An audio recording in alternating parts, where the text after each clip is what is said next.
Welcome to Life, Laughter, Divorce, episode 27. I am your host, Leanne Linsky. And I'm the boyfriend. And welcome to our 27th episode. Hey, if you're out there, and I know you are, and you're thinking, I really want to tell you guys how much I like your podcast, or you want to tell us about a topic that you'd like to hear about, or something you'd like to hear more about, or something you'd like to hear less about, then you should definitely reach out and email us at info@lifelaughterdivorce.com. And while you're on the internet, go ahead and rate, review, and subscribe. We're on iTunes and Stitcher. The email address is only one way to get a hold of us. You can leave us a note on Instagram. Yeah. Do you have any of the other social media things? Twitter. Oh, we do have Twitter. Yeah. All right, yeah, send us a tweet. The boyfriend is not on any social media or anything. You can't find an internet footprint of him anywhere. It's a beautiful thing. Yeah, camo. I'm telling you, he's always wearing camouflage. Yeah. You can actually get one of those apps on your phone where they can't identify your face. Do you know about this? No. You should. All right. So and moving on. So, hey, I wondered this week if we could do something a little bit different and talk about something we really haven't talked about. We kind of touch on it with most of our guests. It was like what their process was when they went through their divorce and whatnot, obviously. But I feel like divorce is not something that we're normally prepared for. Like, when you buy your wedding package at the chapel or you're putting things together, you don't also go out and research and look for all your divorce plans, So it's not like... people are saying vows to last forever with somebody. So, Of course, you're not going to be prepared. Right. No one thinks about it. It's not like you have a class on divorce. No, but in reality, we probably should, is what I'm thinking, right? Or, okay, so my thought was, how you have your fantasy football teams? You could have your fantasy divorce team. Well, that sounds weird because, as you pointed out when we were talking about this idea, that would be impossible to do because nobody knows who good divorce attorneys are like you would a famous athlete, right? Right. So unless you watch late night TV and call the divorce attorney up.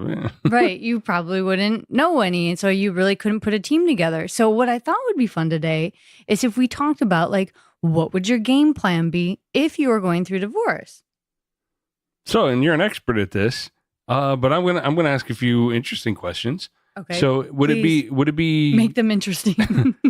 I'm gonna guess that because each state has different laws, that there'd be different processes for each state almost. Yes, this is true. So you'd have different lawyer fees, a different protocol to follow to get an actual divorce in each state. This is true. So that's if you're both amicable, right? Amicably divorced. What if it's not so amicable? Would that make it difficult even in the easy states? Probably. Yeah. Yeah. So I guess the first step in getting a divorce, you'd have to know where you're living and what the laws are. Or I should say, obviously you know where you're living. You'd have to know what the laws are for the state in which you live. Yeah. And that being first and foremost. But also you'd have to reach out to find a decent attorney. And, how hard is that? Well, it depends on your financial situation. Yes, absolutely. I have a friend going through a divorce right now, and it's $400 an hour for his attorney. Whew, yeah, $500 covered my whole thing done and done. Oh, yeah, he spent $300 just in a phone call the other day. That's crazy. Yes. And these things could go on for a very long time, so that can add up to a lot of money. Yeah, which is cuckoo. Not healthy. No. So it's almost like, I think that's probably why a lot of people hang on to a marriage because they just can't afford to get out.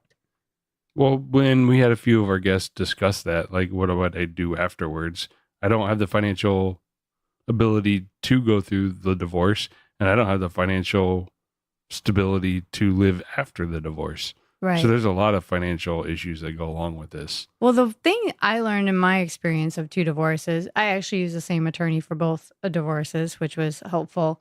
But when I first approached him on it, he said, I'm going to tell you the easiest and cheapest way for you to go about doing this. And I said, great. What is that?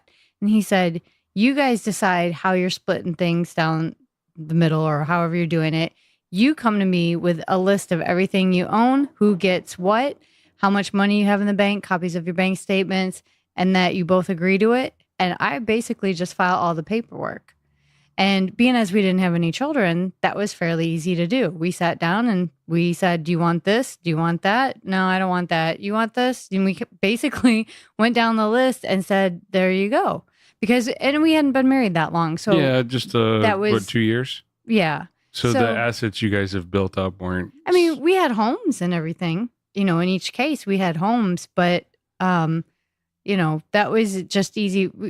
After 2 years, you don't have much equity in a home. So it's not like you're walking away from a ton of stuff. Yeah, but if you're married to someone for 10, 15 years, then it starts making a difference, right? Yeah, because then everything you guys have, everything that couple has brought together during that time is now up for retirement. Up for negotiation. Yeah. You have your 401ks, you have any pensions, you have any the equities, your stocks, vehicles, everything that you have to split. And if you're looking to save money, the best way to go about it is figure out an amicable way of doing so. Obviously, if it's not a friendly divorce, then that's going to be challenging. So you mentioned something in one of our previous episodes that Nevada's laws are pretty simple, right? That you could just file for divorce and be divorced within a few months. It was for me. Mine was done within a couple of weeks of filing. Yeah. But there are other states it takes a long time. Like so, you mentioned in New York, where it takes quite a while. Correct. So, for instance, in New York and some other states, you have to go through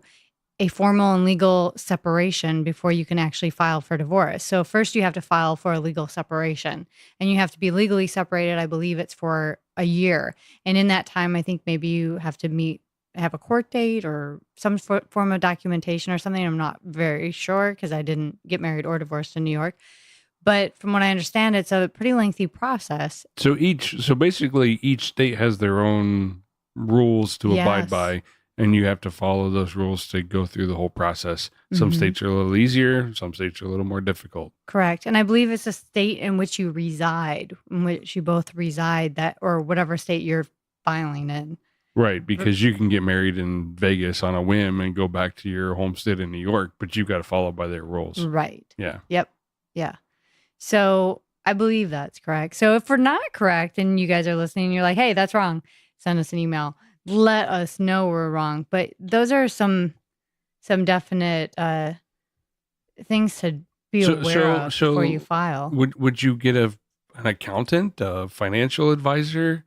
Do you need other people? Obviously, you need your support system. So that aside, we'll get to that in a minute. But do you need other professionals to help you get through this? Very possible. I mean, if you have a lot of assets or if you have joint businesses, or things of that nature, you probably are going to have to get some professionals involved in how to divide those things up if you can't do it between the two of you. But also, and also, even if you can decide between the two of you, you may have to consult some professionals for tax purposes and things like that, depending on when you're filing. So at what time of the year and how that's going to affect your taxes. So there is that. But one thing that would be good, I would say, if, looking back, I mean, I was pretty fortunate. The one thing I did have to pay attention to in filing for divorce is I had to make sure I had copies of everything. So you always want to make sure you have a good filing system and things documented well, and keep track of your bills and what's been paid to what and to whom and your accounts, and make sure that you're up and up on all of that. I've talked to a lot of people where they didn't even realize their spouse had opened up credit cards and lines of credit, or maybe a second mortgage on the house, or, made some financial decisions without their partner. And then the big reveal comes at the time of divorce, and suddenly all the money you thought you had, you don't have, or maybe they had a gambling issue, or, a lot of things can open up and be revealed at a not so opportune time. And when you're trying to get out of a bad relationship, the last thing you need are more surprises, especially when it comes to finances. So I think that, being in any sort of relationship, living with somebody, being married to somebody, at any time, no matter what the trust, I think there's something to be said about the value of knowing your assets, knowing your value, knowing your worth. Because, even if it's not divorce that happens to you two as a couple, there could be a tragic accident, there could be a death, there could be, some sort of weird thing that comes up, and the other person's going to have to know what you have and where it's at, and have those kind of plans in case of emergency. Okay, so that's a lot of the loosely what we know about the legalities of it and some of the things that happen in different states, which you better be aware of it for your own issues. Let me ask you this: Hmm. how do you? Because we're talking about how you go about this. How do you even? It's got to start somewhere. So how do you even make the decision to have a divorce or go through a divorce? Yeah. Is it a? Is it a? Is I'm gonna guess. I've never been through this, but I'm gonna guess that it's not a on a whim kind of thing. That it's a built up bunch of frustration that's or negativity in the relationship that eventually gets to a point where you're like, all right, we can't do this anymore. And is it? What happens? How do you guys? How did you make those decisions?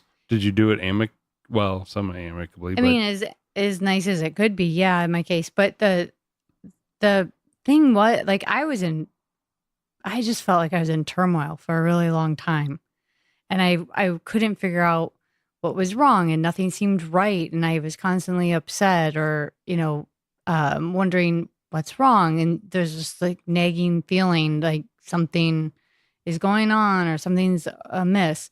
And I think that, with a marriage, in most cases you're living with the other person, and I don't know, there's something in your gut that tells you something's not right. Whether, and for various reasons, it could be you're not feeling right, something has shifted, someone, could be cheating, someone could, so many different things. But I think, when okay, so you've been in some long-term relationships, there's suddenly like a shift, right? And you sense something is not quite right and it's off. And then it slowly progresses into something more than, and you just know that it's not working.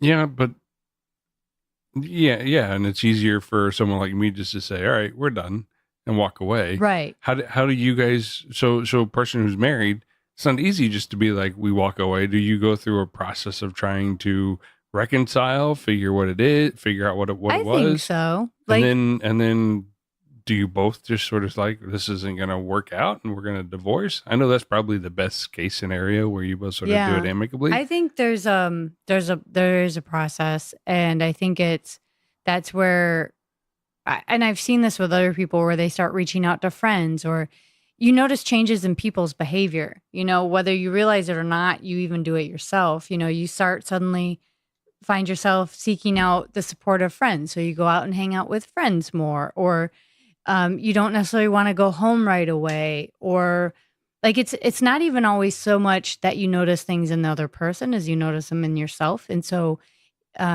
maybe your behavior is in response to their behavior or vice versa. But it's a long process. And I feel like, at first something doesn't feel right. And then you start talking to friends or a support system. And then suddenly behaviors start changing. And somewhere over time, I think there becomes this disconnect. The bond is somehow weakened or broken, even. And the ability to communicate. And it's weird. It's almost like, how is it that two people can be so in love, can turn into such jerks towards each other? It's like, how can someone that I love so much suddenly make my skin crawl, or suddenly make me so angry, or hurt me? Like, how can this possibly be the same person that But that happens with with marriage marriage or or without. without? That just And happens. that's just it. That's how divorce, I think, begins. And suddenly it became if I think too, with communication, we've talked about the importance of communication over and over with our guests, and basically it's the little things. It's if you can't, you know communicate about the little things, they gradually grow into big things. And if you can't address the initial shift or the initial something's amiss, and people aren't being open and honest with one another, then that bond gradually thins out and breaks and is gone.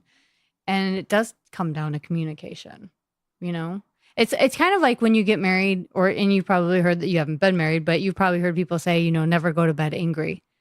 I think that's the worst thing that a couple can do, is go to bed angry, because when you go to bed angry, you go to bed with things that aren't resolved, and you wake up with anger, but more than just anger, it's suddenly now resentment. And I think the ego steps in and takes hold of it, is like, well, I went to bed angry. Well, I'm not going to be the first person to say I'm sorry, or I'm not going to be the first person to pick up and call. Like, now suddenly it's like, well, I'm not going to, that person let me go to bed angry.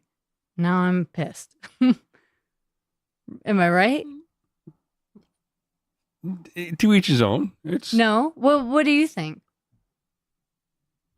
I about the anger thing? about what, like, okay, so one of the things is communication and going to bed angry. If you're going to bed angry, you're not addressing a problem, right? And then you sleep on it, and now 12 hours have passed. Yeah, but sometimes I can see situations where sometimes you just need to walk away and step back and give it some time before you address it. So, but it's dependent upon the individuals. It's dependent upon the time that you guys have been together, or the couple's been together. But yeah, so those little things can lead to bigger things, which could lead to a divorce. But again, to me, it's like, that's a huge life decision. So you go from, in my case, you're in a relationship, fine, something happens, all right, I'm out, come pick up your shit and get out of my house, and you're gone, no big deal. You can't do that when you're married. It doesn't work that way. So that's a much bigger decision. So you just can't, and I'm guessing most of the time, unless it's like a cheating situation or some sort of violent situation, that you're going to try to figure a way to make it work or stick into it. Right. Because just getting up and leaving isn't an easy option anymore. Right. Okay. So let's say things are going bad. I think still it comes down to communication. If things are going bad and one or two of those people in that relationship aren't good communicators, or are not good at expressing their feelings, or are not good at being honest with one another, then it can't be fixed. One person can't fix it on its own. So somewhere something has happened, whether it's infidelity or something like that. But or someone thinks that, the other thing is let's say I think I'm telling you, but I'm not being direct. There again, it comes down to communication. If you can't be direct and to the point, and I always say what you mean what you say, but don't say it mean. If you can't do that, there's a lot of opportunity for things to go wrong. That's fine. That's not my question. Yeah. My question is how do you do you, because this is about how you go through this, how you get the process, or how do you? I think it's a gradual thing over time. But you have to have some sort of discussion with the other person. Yeah. And you do. I mean, I did. I tried to have a discussion, and if it's, and here's the thing, like in my cases, neither person wanted to stay, and then you say, okay, let's end this, and both of you decided it and go on. Right. My takeaway was that they didn't have any desire to stay in it. I mean, I wasn't hearing, what do we have? I'd never heard, like, what is it we need to do? Let's make this work, and if that's not what I'm hearing, then I can't assume. Okay. So now we're doing this in a weird order. So we've already talked about the legalities. Right. Now we talked about how they figured out that we decided we're going to get divorced. Yeah. For a segment of the population, I acknowledge that there are some that are just like, we're done. Well, so on the same question, because you haven't been married, so put yourself in a place, pretend that you've been married for a couple of years and things aren't going well, kind of like in a relationship, maybe if you think of a past relationship where things weren't going very well, but instead you're married, how would you handle that? Well, again, it's situational dependent. Right. So if it's just a communication thing, you try things, you communicate better, you try to communicate better, you go to therapy, you go to someone to learn how to communicate with each other. You make steps because you've made, in my mind, I've made a commitment to this other person. It's on paper. I've done it in front of hundreds of friends and family. Therefore, I'm going to put in effort to try to make this work. And you go through those steps. So you go through the steps to try to salvage it. And then I guess if you go so far and you're not getting anything back from the other person, or you just both feel that we've grown apart and it's time to move on, then you move on. But it's not just a decision you make No. over dinner. This is done. I'm out. It's definitely not that flippant. It's not that simple. Right. I think it's definitely over time. It's a lot of things that add up or don't add up. And unfortunately, yeah. I mentioned violence and cheating. Those aren't simple either. There are a lot of people that stay in those situations because of reasons we don't need to get into. But there are other people that are that will not deal with those situations or those two issues and will walk away. And I think so. It just depends on the person and the relationship. Right. And I think even though situations can be super, super horrible and, where we're like, why wouldn't you just walk away from that no matter what? Whether it's, domestic violence or anything else. But that comes back around to what we started with, which was the legalities and the financial situation. So many people will stay in a marriage because of financial reasons, more so, no matter how bad the emotional part is or anything else that goes along with that, because finances. And I think we hear a lot of women in situations like that where, in talking to them, they said, well, I would have left earlier had I been financially independent, but I couldn't. That's the big thing is I didn't have any money. And that is got to be one of the big reasons people stay and drag it out. Yeah, and that's unfortunate. So back to the topic here. The topic at hand is being how does this happen? So now we've covered some of the legalities, we've covered the decision. Yep. How do you go? So when you're going through the legal stuff and you're finding new places to live, and how do you deal with that? Is that where you rely on your family support system a lot more and your friends, or what? How does that work? I think that it does rely on a lot of different things. So your community, your supporting community, obviously your family, your friends, your coworkers, that depending on who's getting the house or something like that, or what the situation is of why you're leaving, one person will leave. Like in my case, I went out and found an apartment or something. I wasn't the person who ever went back and lived with my folks or a family member or anything like that. I always went out and found my own place. But, it definitely, in each situation though, I've had friends and coworkers are the people who ended up helping me move. Those are the people who helped me find a new place, kind of putting your feelers out there. Today, now you have social media, so people can reach out in different ways that weren't available back when I was getting a divorce. Yeah, but then you're airing your dirty laundry for everyone. So people do that. Yeah. I don't personally do that, but there are a lot of people who do, and they're totally fine with it. Well, that gets to the whole point that divorce is almost commonplace now. So, right. Hey, I'm going through a divorce. All right, we know what you need to do, go through and do these things. Right. Yeah.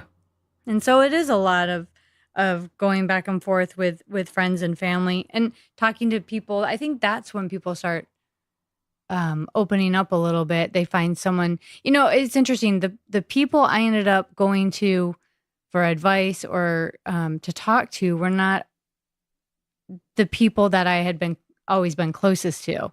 I ended up seeking people who had similar experiences and, creating new bonds and new friendships as a result of my divorce.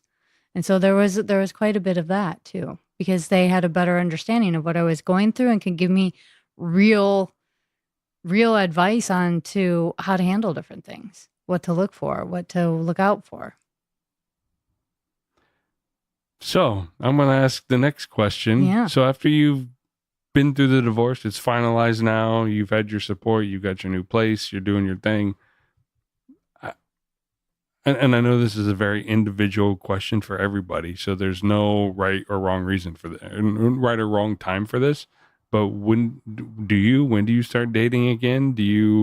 How does that work? Because you got to try to, from my understanding, and even after going through some pretty big breakups of your own, you go through a mourning phase, you go through a period of grievance, and then you eventually got to start getting yourself back out there. Right. Well, I remember when I actually talked to a marital counselor about this after my first divorce. And, she says, well, the grieving process is obviously different for everybody, but, it's going to definitely be different for someone who is in a marriage for 2 years versus a person who's been married for 30 years, because in 30 years, you've gone through a lot more. You have more memories. You have more, probably kids or things and whatever. But, she says, but kind of just as a general rule, you have to think like your first year without your partner, you're going through all your first again. This is my first Christmas without him, or my first Labor Day, or my first Halloween, or whatever holidays it is that you celebrate. You kind of end up going through those experiences and being like, now I'm creating new memories. People celebrate Labor Day? Yes. Labor Day is coming up, so that came to mind. Arbor Day, Secretary's Day, maybe you married your boss. I don't know. Could be a thing. But whatever those holidays are. So I know for me, like I had to kind of be making new memories and kind of getting through those holidays. It's kind of weird going through divorce at holiday time because that's when everybody's suddenly a couple and everybody's doing things with their families and you're by yourself. And then there's like the holiday parties at work that you're not bringing a date to. And so you kind of, the first year is full of a lot of that. And then the second year is kind of making new memories and doing new things and stepping out a little bit into your own. And then the third year, that's what the counselor told me, was, then you start dating again. And I must have looked at her like it was crazy because I was only 25. I'm like, oh my God, I'm going to be like an old lady by the time I get to date again. So, I mean, by 27, I was married again. So it's different, Yeah, it's different for everybody. Because I was divorced at 25 and then married again, a couple years later. So that, so much for that, what that lady told me. So it is different for everybody. And I think and knowing that I ended up getting married a second time right away and that didn't work out, I kind of chuckle to myself, and not in a mean way, but when I see other people doing the same thing, because I'm like, good luck to you. That's not going to last. Been there, done that. That's a rebound marriage. Well, I didn't think so at the time. At the time, I thought that was like the best thing ever, obviously. But I do see that people have done that and it didn't always work out so well. And that's unfortunate. And after my second divorce, that's when I thought, well, I am going to give myself a lot more time and I am going to make new memories and I am going to, date and not get married to each person. And I did that. And now look, it's been decades, but yeah, each person is different. And I think you have to, we all have to do what's right for us, and what's right for us right now. Maybe not looking back was the best thing, but you don't know what you don't know. So any other steps in the process? I know it was a quick overview, but this is a quick overview, but I thought it was interesting because, we always hear about the plan after it's been in effect and why it happened. But we don't, when we meet somebody, we always sit there and fantasize about what the wedding's going to be or what our life's going to be like, or, it's like 3 dates in, we're like, what would it be like living with him or whatever it is? Everybody jumps to conclusions or has a runaway imagination at some point or another, right? But, and that's great because those are positive things. But, there's a really good chance these days that, a relationship is going to end or a marriage is going to end. And we don't ever put the forethought into how to handle that and take care of ourselves when that happens, because endings of relationships are not necessarily terrible things. I mean, they're tough. They're not easy. They're challenging. They can be heartbreaking. Yes. But sometimes, relationships were meant to be and they were meant to be over. And we have to prepare ourselves and be able to take care of ourselves so that we can heal and we can move forward. We can learn lessons and not be completely taken so by surprise that we can't function or that we can't move on or that, we get taken. So it's not coming from a place of distrust, but from a place, I guess, of reality of fantasize a little bit. Like, what would you do? What kind of nest egg do you need to have? What's your exit plan? And talking with a partner, how, maybe this is a place where a prenup's not a bad idea. And you go into it and saying, we're going to take care of each other. And if God forbid, if something were to happen, this is how we'd go about it no matter what. And have a plan in case of something. I mean, we have plans in case of fire. We have plans in case of a tornado. We have plans in case of an accident. Why not have a plan in case this doesn't work? Be prepared. Be prepared, people. Get your safety kit together. Well, I'm going to put this out to our listeners. If you have any other experiences or any other hints or helps for anyone going through the process, because that's something we don't hear about very often. Yeah. What do you do to get through the process? What are your steps? What do I need to do? Where's the checklist? Right. I go by checklist. If there's no checklist, what do I got to do? How do you get out of this? We could probably actually find a checklist or two if we Google it online. But what about those little things that you never see on a checklist that are so, like, oh my gosh, I can't believe this is happening. I want to hear about those. Pets? No. Yeah. No, we did. We did have a dog. Yes. Yeah, a lot of people I've heard that gets divorced. Who gets the pet? That's my dog. Or that's my cat. This dog was crazy. You see, you're willing to get rid of it then. Yes, yeah. Bit everybody in the face. And I love dogs, but those are the little things that a lot of people don't think about. How do you handle those things? And I think that we know we're going to die someday, and we plan for that. So, divorce is more likely to occur, several times in our lifetime at some point. So maybe. maybe. Yeah. I mean, there's a good chance of it happening.